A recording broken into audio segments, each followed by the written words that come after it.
detail here, but we're just going to have to work our way through it.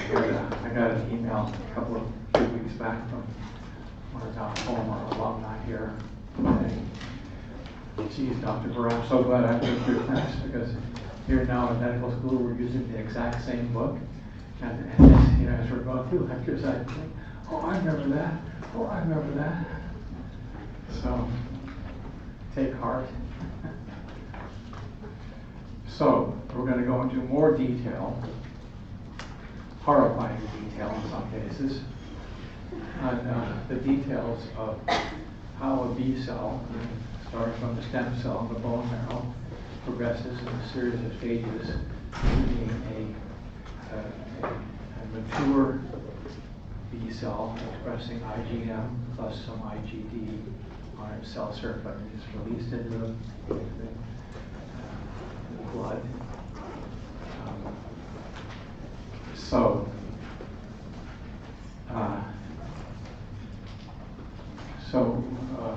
We have talked about the fact that in the bone we have these cells that are going to become B cells. They're a kind of a stem cell. In the embryo we have what are called pluripotent stem cells. They can become any cell type in the body. Here we have stem cells, but they're already more or less dedicated to becoming a B cell. So we just call them stem cells. And they will assemble a gene that encodes an integral membrane IgM protein and also some immunoglobulin membrane protein IgD. Once they've assembled the gene, you may remember they make what's called a primary RNA transcript. And that primary RNA transcript can be spliced in either one of two ways to make a messenger RNA for either IgM or to some extent also some IgD. Okay.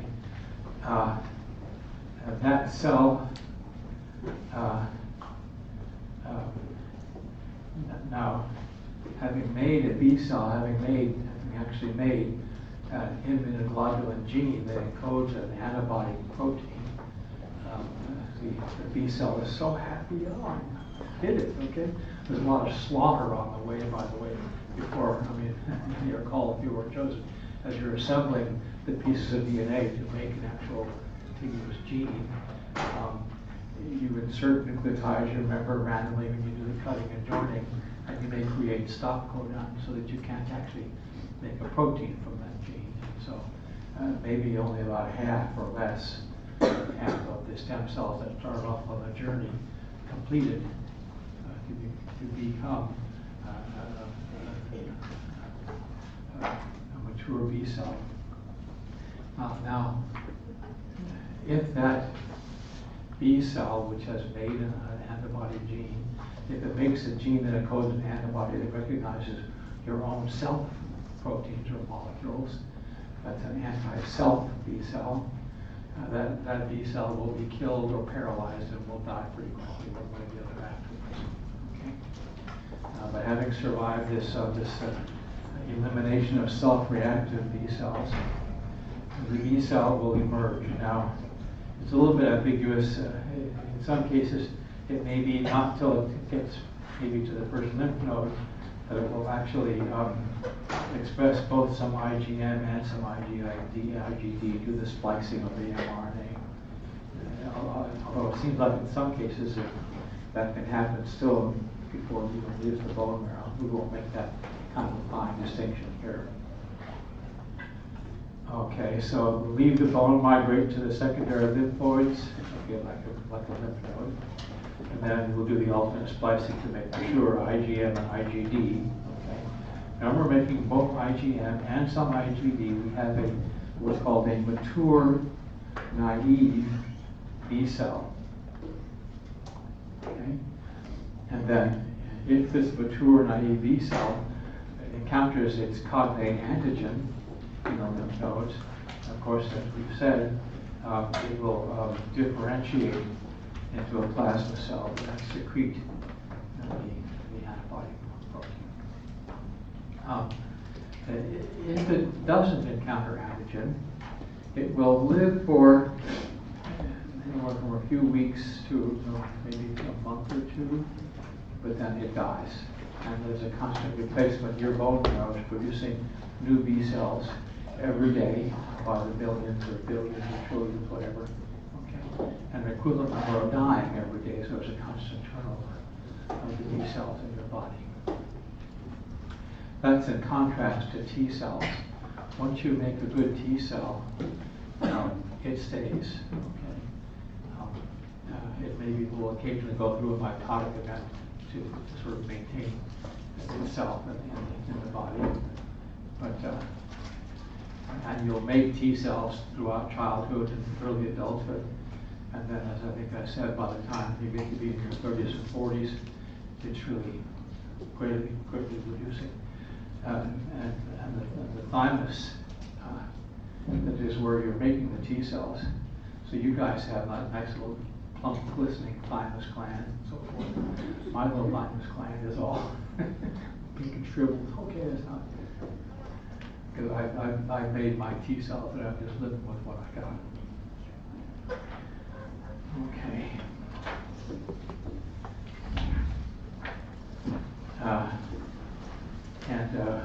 In summary here, we could, as your book says, consider the development of B cells as being divided into 4 broad phases here. Phase 1, the actual generation of B cells from stem cell precursors in the bone marrow. Phase 2, the elimination of self-reactive B cells in the bone marrow. And then phase 3, for only some of the B cells. I mean, most B cells will never have the excitement of encountering their cognate antigen. They'll be alive, great flannel suit, that kind of thing, and then they die. Okay, existential angst or whatever. Okay, but if you're a lucky B cell and you encounter your cognate antigen, exciting things happen. You will proliferate and then differentiate into antibody-secreting plasma cells, but then also memory cells, which will then persist in your tissues. And should you then subsequently encounter the same pathogen, they will spring to life. The first time your body encounters a pathogen, often in your childhood, it takes 2 weeks to 10 days to produce a plasma cell and T helper cells and so forth. But once you encounter that antigen, maybe when you were 10, later on when you're 20, you encounter the same antigen, you've got memory B cells and they spring to life. Remember we said that's really the basis for vaccinations.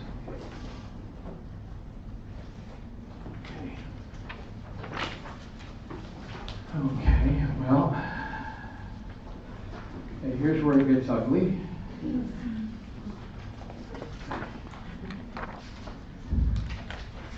And I'm going to go through this with you. I know it's all scribbled up and so forth.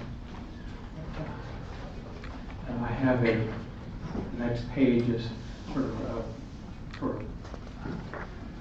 if you had all the time in the world and the secretary to help you, you might make these notes on what I'm about to be talking about. So here's some well-made professional notes on what I'm about to tell you. Okay, you'll have to know this stuff.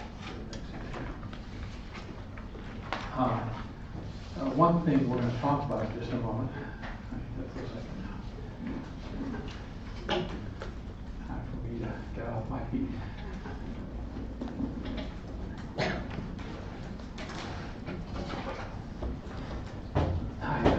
I have a sort of an autoimmune thing going on with my base of my spine, which gives me backaches and sort of leg weakness and so on. And 6 or 9 months ago, I started taking injections of a monoclonal antibody against an inflammatory protein called tumor necrosis factor TNF alpha. So, and I take these twice a month. As it gets near the last few days of my 2-week period, I can't hardly wait to give myself that second shot. So today, sometime later today, I'm going to give myself my second shot. I thought you'd like to know all the details of my medical history. So in biology in general, situations during sort of developmental biology, we talk about some cells which are not really, they're past stem cells, but they're still miles to go before they achieve their destination. And so at an earlier stage, we'll call them probe cells. So the B cells which have begun their journey, we call those probe B cells. And we distinguish between early probe B cells and late probe B cells. Then as they get much closer, we call them pre-B cells. So it's kind of hard to remember pro, pre, I don't know. You've got to just remember pro is an earlier stage than pre. You might say the letter E comes before the letter O, and then say no, but it's reversed in this case. Or whatever you can do to keep it in your short-term memory before you walk into the second exam. Pro cells come before pre cells. So we'll talk about early pro B cells and late pro B cells. And then later on we'll talk about small pre-B cells and then immature B cells. We skip the late part here. They go from a small pre-B to just a B cell. So they go immature B cell. So, all right, fasten your seat belts. Let's start going through this here.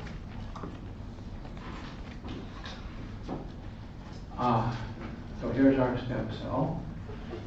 The pieces, the little gene segments for the heavy chain and also for the light chain, they are in their germline configuration. In other words, there's like 50 or 60 D segments, okay, and then a bunch of long amount of DNA, and then some D segments, and then long DNA, and then some J segments.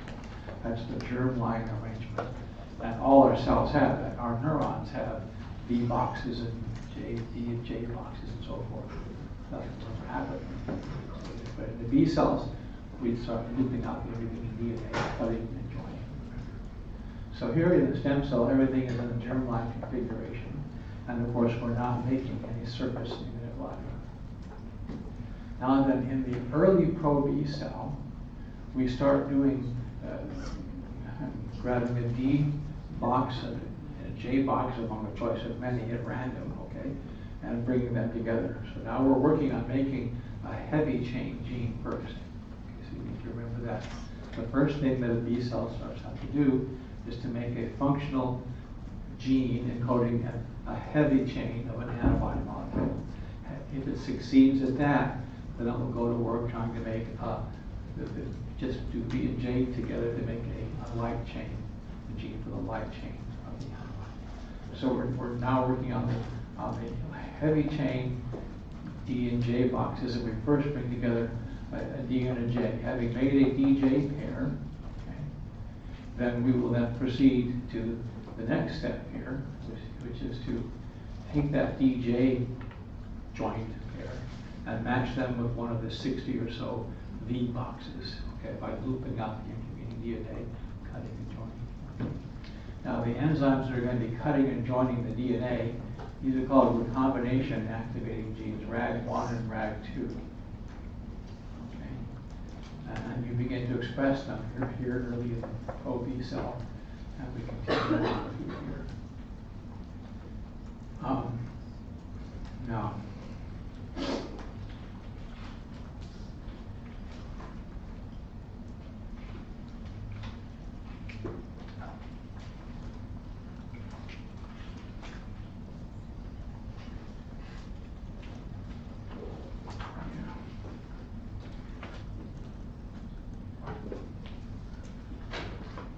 a little bit later this afternoon, I'm going to have you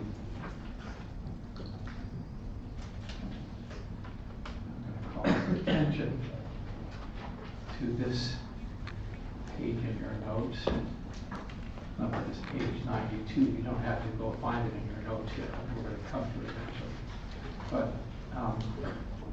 here now we see the various different genes that have to be activated to expression has to start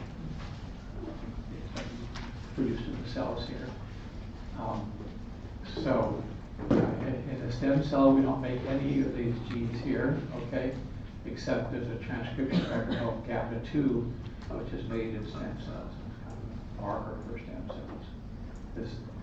These are transcription factors, OCT2, EBF, PAX5, and so forth. These are transcription factors. And then we have here a set of proteins that are involved in signal transduction. You've got the IG alpha and the IG beta proteins. Remember, they pair up right next to the IgM, and they have long cytosolic tails which can recruit and initiate signal transduction events. CD45 and is a famous phosphotyrosine phosphatase. And then BTK is a protein tyrosine kinase. More about this. We're going to talk in a moment about lambda5 and D3D. And remember when you sort of pick a V box and a DJ pair or whatever, or just a D and a J pair, here's a particular D, here's a particular J. You bring them together, loop out the intermediate DNA, and then cut it. And then just as you're about to join that particular D and that particular J, you insert random nucleotides. Well, that enzyme is terminal deoxynucleotide transferase. This is the non-coding nucleotide insertion enzyme here. As I'll tell you, I'll just tell you now, I'll tell you again when we come back to this. I'm going to show you the names of these different proteins here, and then I'm going to have you, and then I'm going to have these functions here, and you're going to have to match the protein with a particular function. So we'll be coming to that.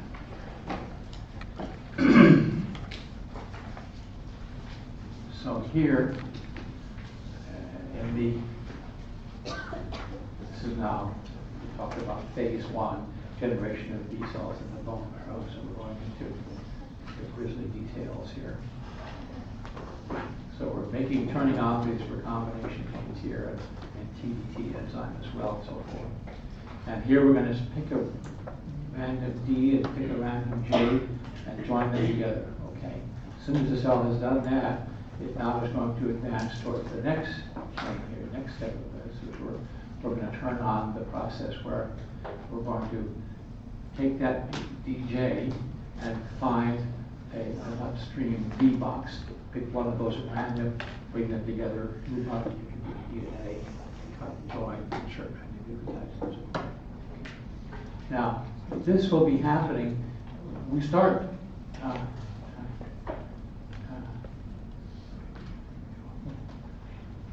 For example, here we made a DJ, let's say on the father chromosome. So we have the father alleles of the D and J nucleotide sequences. The mother chromosome hadn't succeeded. We're working on one, but hadn't succeeded. So now, since it happened first on the father chromosome, we'll now continue on the father chromosome. Okay. This is something we'll talk about in a moment. There's a term for it we'll be discussing.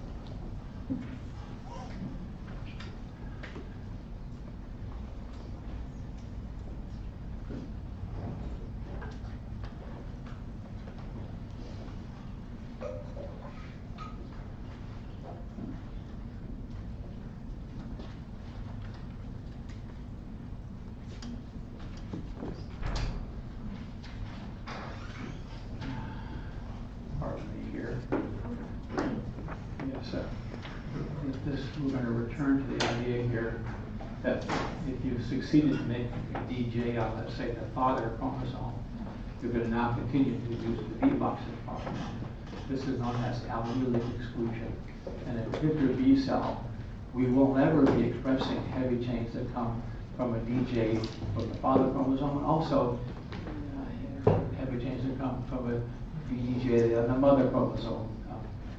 And then the individual B cell is going to be, the heavy chain is going to be come from either the father chromosome or the mother chromosome. So the maternal alleles for BDJ will not be expressed in this one B cell. And another B cell can be the maternal chromosome. We start getting the DJ succeeding first and so forth. But again, we're going to come to that in more detail in a moment. I'll come back to that.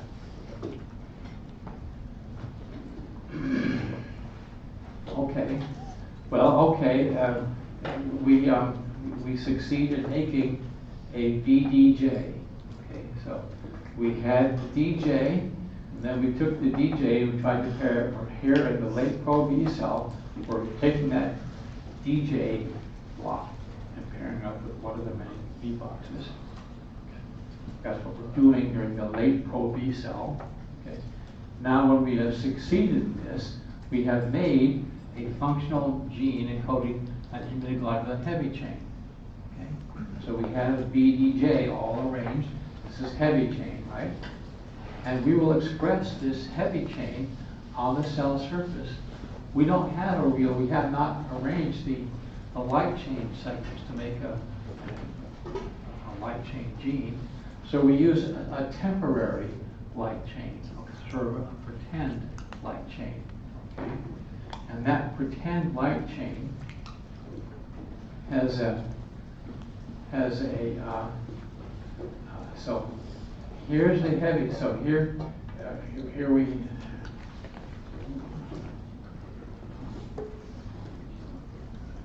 We're just doing stuff here.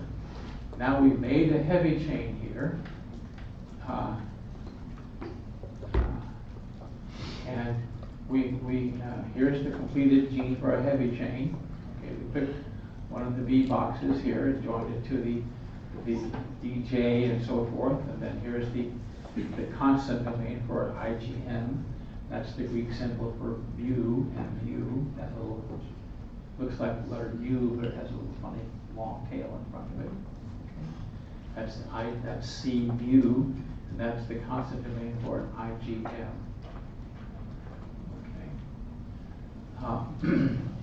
And now we make the protein. Here's the actual heavy chain protein. Here's the part of the protein, the amino acid sequence coded for the CU DNA segment.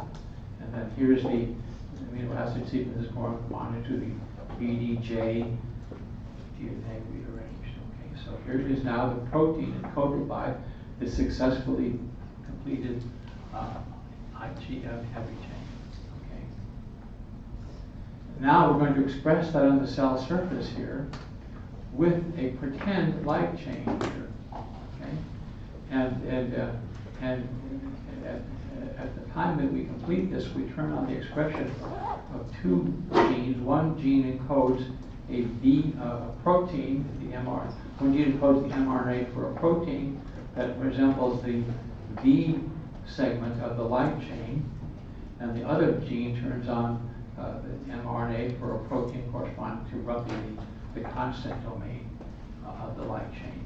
Okay, these have the name is V3B, V because it looks like an antibody variable region. Okay, and because it's expressed in pre-B cells here, we now have a pre-B cell. Okay, so this is the V pre-B protein. Okay, and this is this part of it, and this second polypeptide chain. So these two polypeptide chains associate with each other non-covalently to form what looks like a light chain. This actually looks like a lambda light. Remember there's kappa light chains and lambda light chains. This looks like a lambda light chain. Okay. And that's now expressed so that what we have on the surface now looks like an IgM membrane protein. Okay.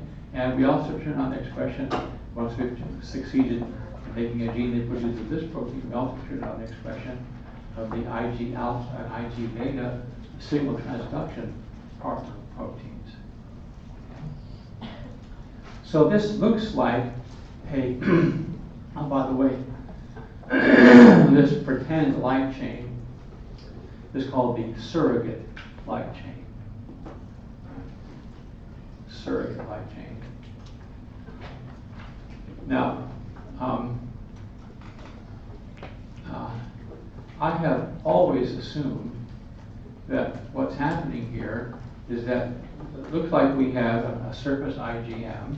If this were a real B cell, and if it were to encounter its cognate antigen, a foreign protein with amino acid sequences that could be recognized by the tips of the antibody arms here, that would then send growth signaling events to the cell here. So I've always assumed that there must be some kind of ligand that cells expressed in the bone marrow, which will then stimulate signal transduction events in this B cell. Okay. But in the third edition of your book, the authors say, no, that's probably not true. And that mere assembly may somehow just be sufficient here to initiate signal transduction events. I'm deeply skeptical of that text statement in your textbook. But whatever, okay? The expression of this in the cell surface leads to signal transduction events that cause this cell to start to proliferate now. Because we've gone through a lot of carnage. Many a cell has died in the unsuccessful attempt to make a functioning heavy chain gene, as shown here. Okay. Lots of cells embarked on the process, and the gene that they assembled is not functional for any one of a number of reasons, and that cell therefore dies. Finally, maybe again on the order of maybe half of the cells succeed in this process. All the other ones have died. So that cell that's made a good functioning heavy chain gene, that guy is gold. We don't want him to accidentally die. So we amplify his numbers. So we're going to make clonal descendants of that. So now if there's some cell death along the way, now instead of having that one precious cell with the functioning heavy chain gene, we're going to have 100 clonal descendants of that one cell, each with that same successfully assembled heavy chain gene. Any questions about this? Okay. So now, when often resting cells are a little bit smaller than growing cells. Okay, and so these cells here were sort of normal sized, smallish, non-growing cells. But once they express this pre-B cell receptor on its surface, the heavy chain with the pretend light chains, the surrogate light chains, this cell immediately begins to proliferate. It's going to go through several 1 to 2 to 4 to 8 to 16, 32, 64, 128 or so descendants. Okay, and these cells, as they're proliferating, are larger than their ancestors here. So these are called large pre-B cells. These are the large pre-B cells are proliferating, and they're proliferating because they have this essentially growth hormone receptor, growth factor receptor on their cell surface. Okay, once we've amplified the numbers here, we now go to work trying to assemble a functional gene encoding the antibody light chain protein. Okay? And then these cells, which are doing that work, they're back to in the last mitotic division, we don't produce two largish daughter cells. We produce two normal sized daughter cells. And they're not grown anymore, they're working. Okay? And first, they're going to try to make well,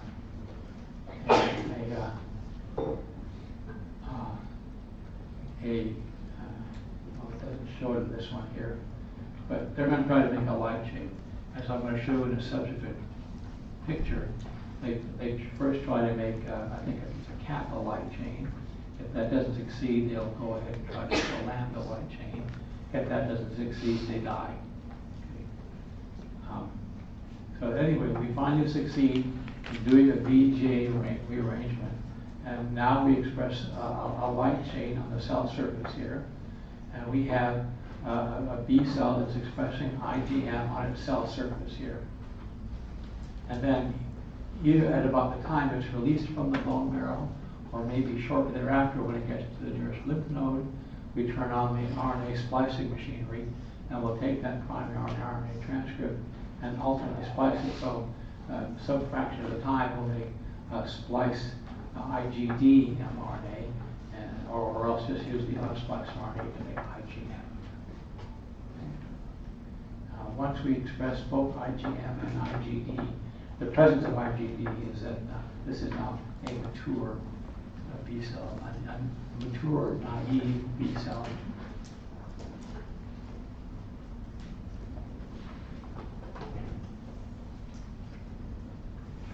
And then the next page in your notes, and it is this, as I said,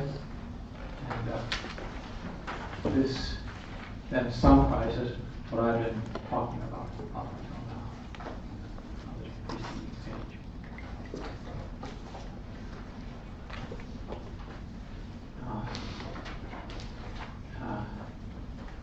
Let's see here. You don't need to know this, you don't have this in your notes. And if this is a cross section of bone, here's the bone marrow in here.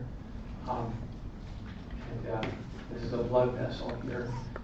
These B cells are in the bone marrow near a capillary blood vessel here, and they're going to be migrating outwards towards the outer periphery of the marrow of the bone. Okay. Oh, I beg your pardon, I said it wrong.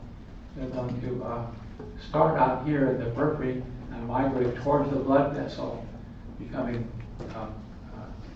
early pro-Bs, late pro-Bs, pre-Bs, and then when they succeed, they're right next to the blood vessel, and they'll come into the circulation.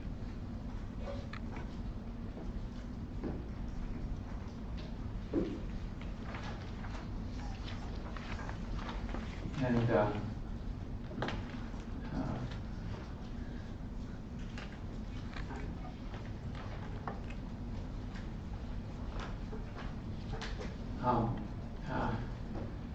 these are bone marrow stromal cells here. They look kind of like connective tissue fibroblasts here. Stromal cells are basically fibroblastic cells resembling sort of connective tissue fibroblast cells. And the stem cell proceeding to becoming an early pre-B, early pro-B, late pro-B, pre-B, and so forth. These bone marrow cells, these stromal cells here, they provide on their surface the ligands that you need to start these development events here. Now, these are just adhesion molecules here, CAMs and things like that. KIT is a stem cell growth factor. Is a growth factor.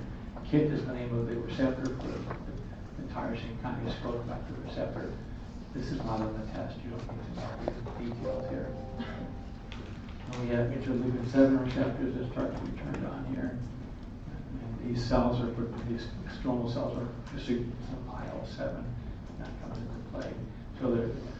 So the broad thing here is that the bone marrow stromal cells provide growth factors like stem cell factor and interleukin 7 to the developing B cells.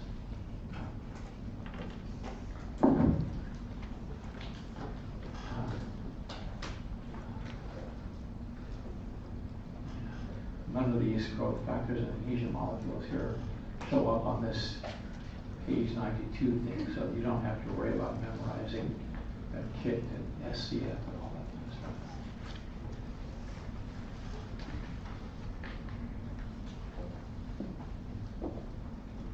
Okay.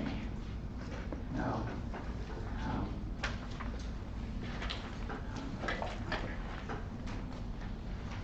yet more detail.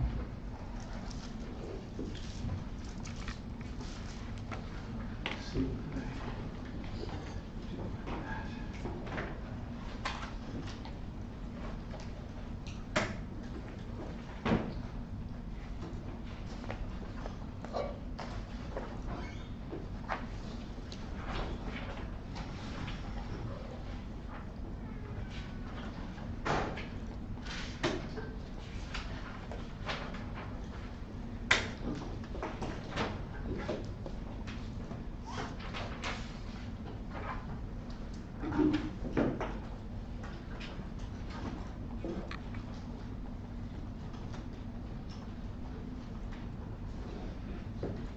Now this page is even more detail on the stuff we talked about 5 minutes ago, where we have now the early pro-B cell, okay, and we're trying to make a heavy chain gene, okay? And we're first going to pick a D and pick a J and bring them together, okay? And most cells, most of these stem cell precursors, they succeed in this first step here. It turns out that the D and the J segments are so constituted that almost any reading frame will not give you a stop codon. Okay. And so now, having made a DJ, we're now a late pro-B cell, okay? And we're going to take that DJ chunk and match it with the B box. And we start on just one chromosome. Now, I don't know how this happens, but we pick at random the first, I don't know what the chromosome number is where you have this here, but it'll maybe by chance you got the father chromosome and you go to work on that, okay? Or maybe by chance you started with the mother chromosome, but you start with just one of those two homologous chromosomes, okay? So we take the DJ pair and pair it up with the B box, starting on one chromosome, okay? If that succeeds, we go on to the next step. If that fails on, let's say, the father chromosome, then we go to the mother chromosome. Okay. This is basically the basis for the allelic exclusion term that I was telling you about here. It sounds real fancy, but it's just a kind of a simple idea. The idea is you don't have one B cell doesn't express heavy chains coming from the father chromosome and from the mother chromosome. Now these two genes are very similar to each other. They're very homologous genes. They might just differ by a few nucleotides, but that may or may not have any difference in the amino acid sequence of the protein. But the fact is we do one or the other. No B cell expresses both the mother chromosome derived heavy chain and also a father chromosome derived B chain. There's going to be a heavy chain that comes from either the father chromosome or the mother chromosome. That's the allelic exclusion. Okay. So we tried it on, let's say, the father chromosome, and go to the mother chromosome, try it there. If that doesn't work, all right, it's curtains for you. Nice try, buddy. Go to that roof. Well, go to open door B over there and farewell. You're dead. Okay. And but about about half, one way or the other, we succeeded moving on to the next stage. Okay. And now we're going to try to make a light chain. Now again, we're going to have allelic exclusion here. We're going to pick at random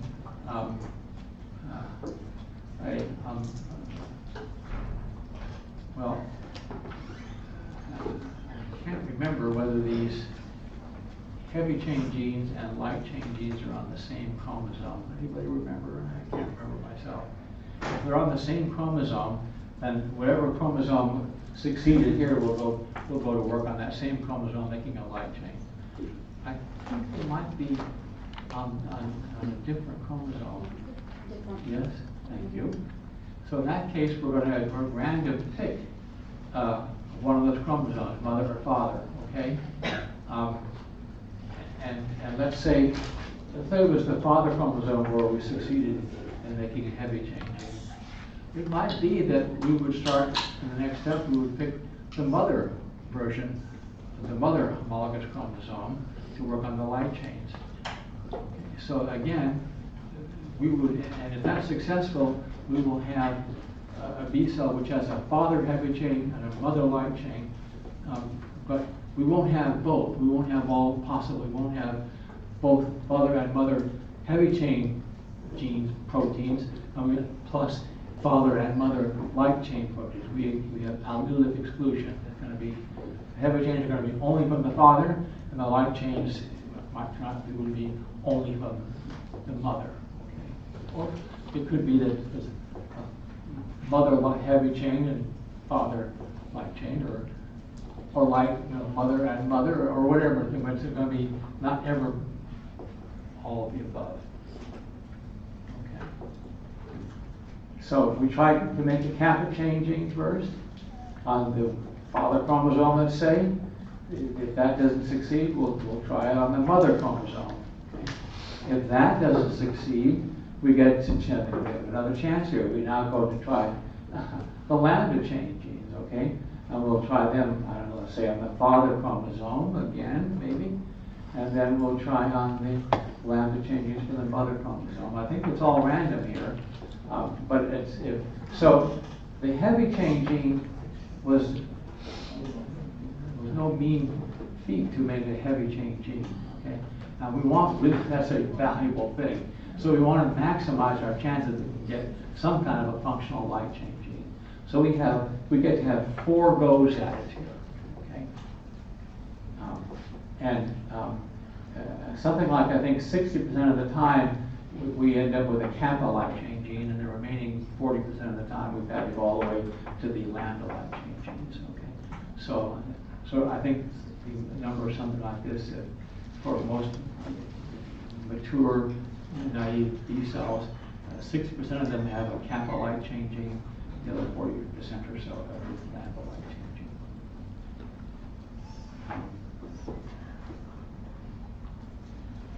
Okay.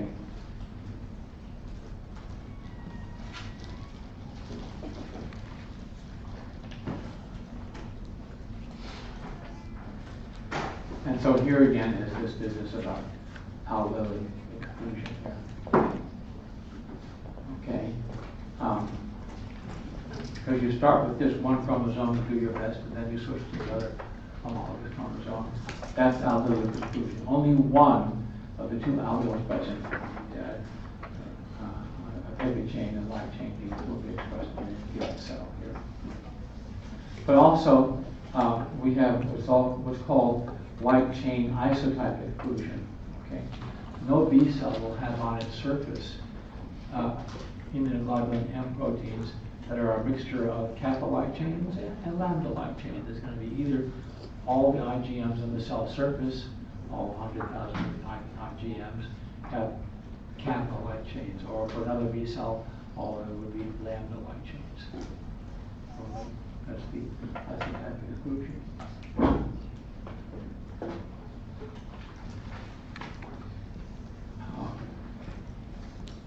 Now then,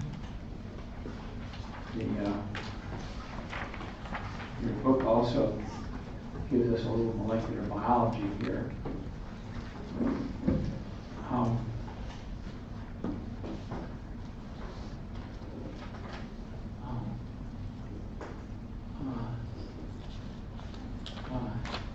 Well, here's the germline arrangement here. Okay. And the stem cells, like every other cell in your body, these are in archived DNA, heterochromatin DNA. Now, I think you all know what I'm talking about here, but maybe I should just make sure. Every cell in your body has all the genes it needs to be anything. You know, a liver cell has all the genes it would need to make it to become a neuron. Okay, neurons have all the genes. All genes are present in any individual cell, and the process of embryological development, basically, where cells become liver cells or neurons or kidney cells, is a question of archiving the DNA for other cell types and making accessible the regions of DNA that have the genes to make you, let's say, a neuron. Okay? So DNA that's not going to be used for your cell type is archived in this highly compacted chromatin that we call heterochromatin. It's like supercoiled. DNA in bacteria, we just have a strand of DNA, basically. You all know that in eukaryotic cells we have a little barrel of proteins, the histone proteins, and the DNA molecule goes 2 times around that barrel of histone proteins, and then single strand in a minute, and then double free DNA, go wrapped around the second barrel of histons. Okay, so we have sort of beads on a string, a so-called U chromatin. U meaning EU. The EU prefix means true or beautiful kind of thing, right? So U chromatin is accessible to the RNA polymerase, so we can make messenger RNA off of it. So here, everything is archived as heterochromatin, and now we're going, in this cell, we're going to now start doing a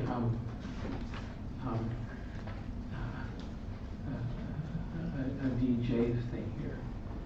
And what we're going to do is there are some promoters here, okay, that will recruit RNA polymerase,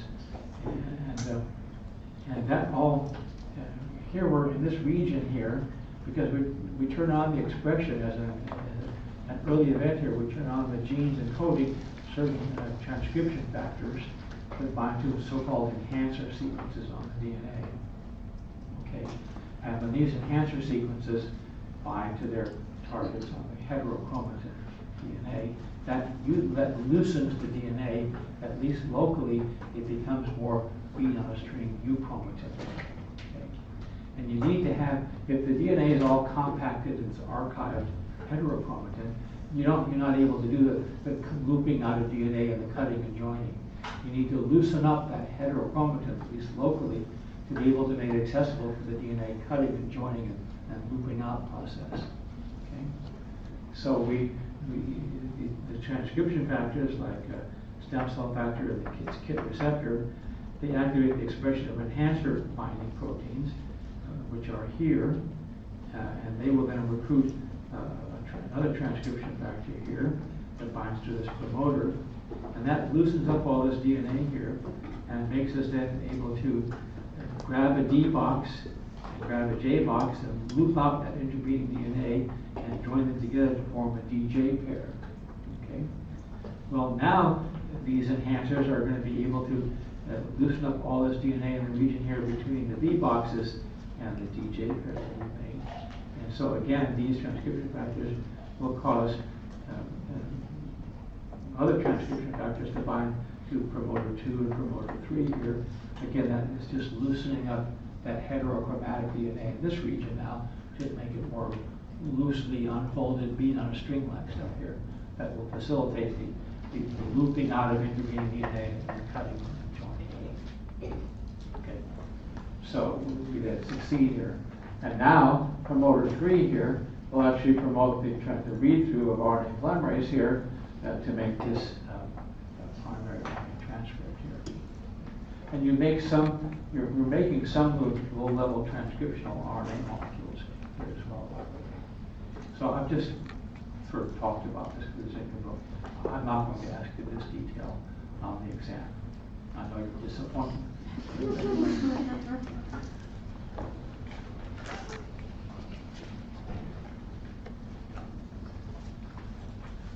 Okay.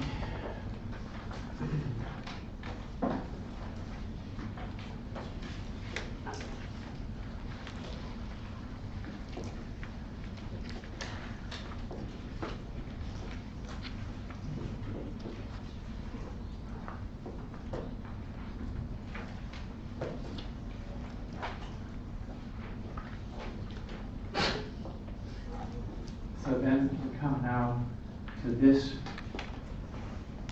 picture in the book. This is numbered as page 92. You may or may not have noticed that I skipped a page. I had usually before this I used to have a page 91 in your notes. I took that out, and then rather than have to renumber every single page after that. Right? And this is right down here. Page 91 was omitted. So I told you about this. I'm going to give you these proteins here, and you're going to tell me do they promote lymphoid specific recombination? This is, do they promote N-nucleotide addition here? Are they components of the surrogate light chains, and so forth?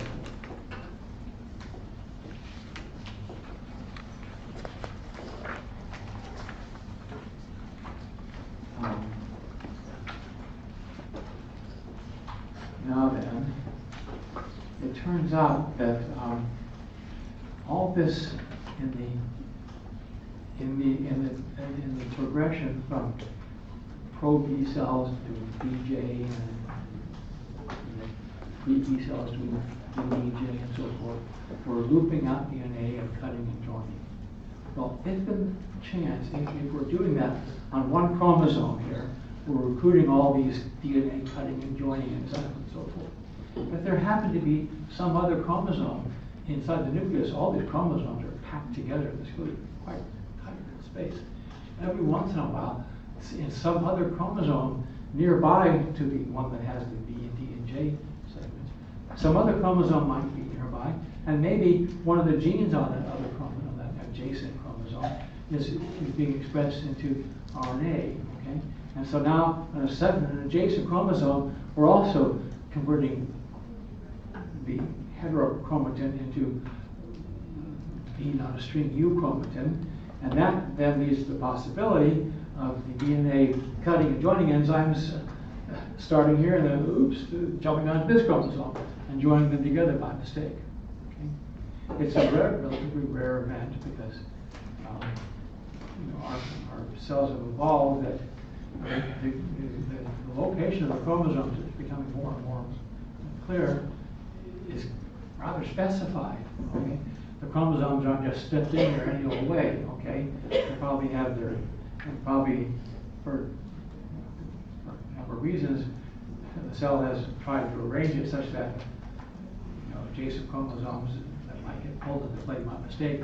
That situation doesn't very often happen, but it can nonetheless happen. And there's a very famous kind of leukemia, it's a lymphoma actually, called Burkitt's lymphoma. If you ever take a course on the molecular biology of cancer cells, you'll read lots of discussion about Burkitt's lymphoma. It played this story I'm about to tell you, played a very big role in the early days of the beginnings of our discovery of the molecular biology of cancer, oncogenes, tumor suppressor genes. It's a beautiful story, and we now really understand a lot about the molecular details of the various successive steps in going from a normal cell to a cancer cell. And that entails activating a gene that plays a role in normal growth, making that gene constitutively active. Genes that, when turned on, cause the resting cell to enter the cell cycle and begin to proliferate. Those genes are called oncogenes. Okay? And one of the early identified oncogenes, a very famous one, was called MYC. Okay? The MYC gene was first identified by people that were looking at growth factor signal transduction events. So you could have in a petri dish what are called a monolayer of fibroblasts. Okay, they have become so-called contact inhibited, so they're all in the G0 state. If you now add growth factors to the culture medium, those cells will then leave the resting G0 state and enter the G1, SG2 cell cycle events. And one of the earliest genes that gets turned on, the expression is turned on within just minutes, not seconds, of adding the growth factor to these cells, is this gene called MYC. Okay. And MYC is still somewhat poorly understood. It has unique features compared to other. It's a transcription factor, and we know that it's turned on all growing cells, including cancer growing cells. But it's an unusual kind of transcription factor, and it's still a bit mysterious. Well, the MYC gene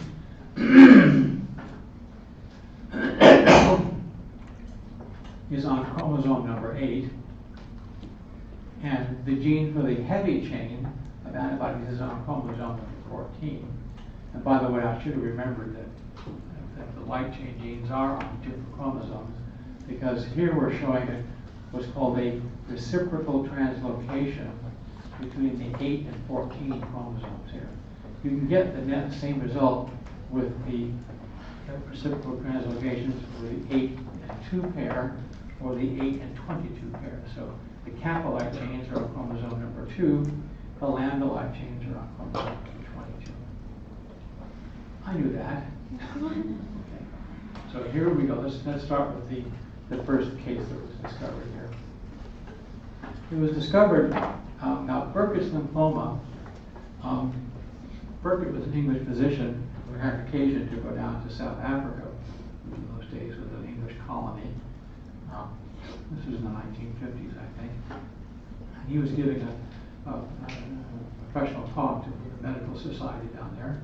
And as when he was there, you know, he did the usual kind of touristy things and so forth. He noticed that lots of children had large, swollen lymphomas on their neck area, for example. And another word also as well. Almost like goiter, but it wasn't a fibroid thing. It was just lymph nodes were hugely swollen. And in fact, these were cancerous growths. Okay, they weren't. A lymphoma is essentially a white blood cell tumor. These are cells that normally spend their time in the lymph nodes, and so the cancerous versions kind of stay in the lymph node, although some of them do. You have these hugely swollen lymph nodes filled up with these cancerous B cells. Okay. So this came to be called Burkitt's lymphoma. Okay. He went back to London and he gave a talk about this, and he didn't know the etiology. Later on, it was discovered that in these children, I'm going into more detail than you need to know here. I can't stop myself.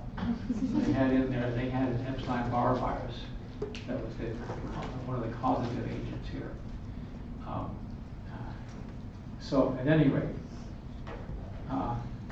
what has happened here to produce all Burkitt's lymphoma, one of the diagnostic features of a Burkitt's lymphoma is this reciprocal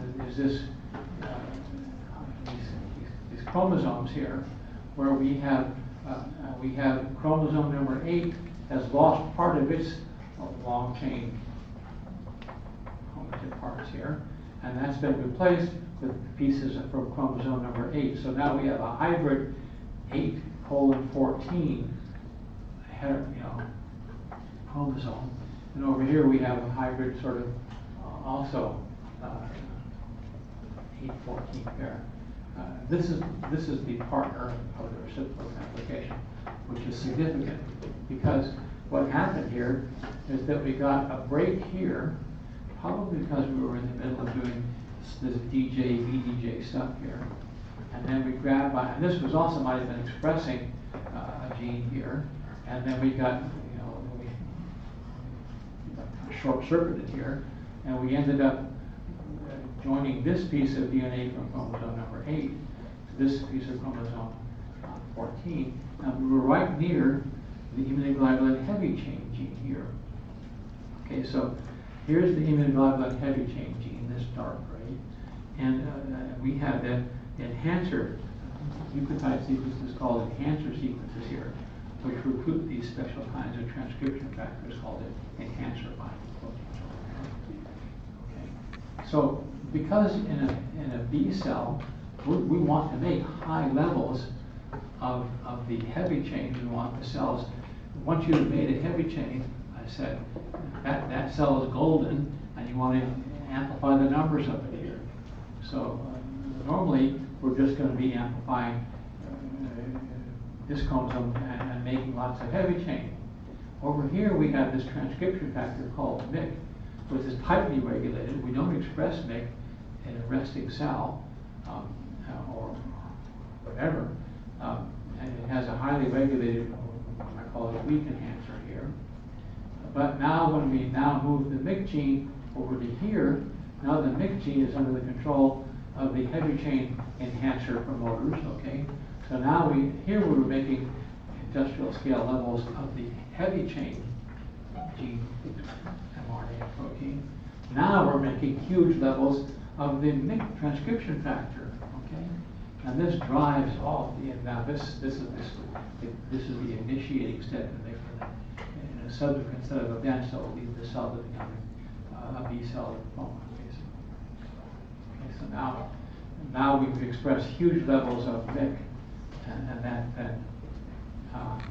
so MYC gene expression is now driven by the immunoglobulin heavy chain enhancer, and that leads to excessive cell proliferation, dysregulated cell, ongoing constant cell proliferation signals here. Okay. So it could happen with the immunoglobulin heavy chain promoter enhancers, or between the or the VIC on 8 can be, find itself next to the strong enhancer promoters that we're driving kappa light chain, or all nano light chains. Okay. But these, any one of these 3 reciprocal chromosomal translocations is, as I said, a diagnostic of a Bruch's lymphoma cancer.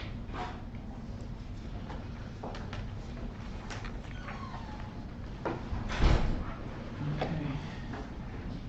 Well, now let's stop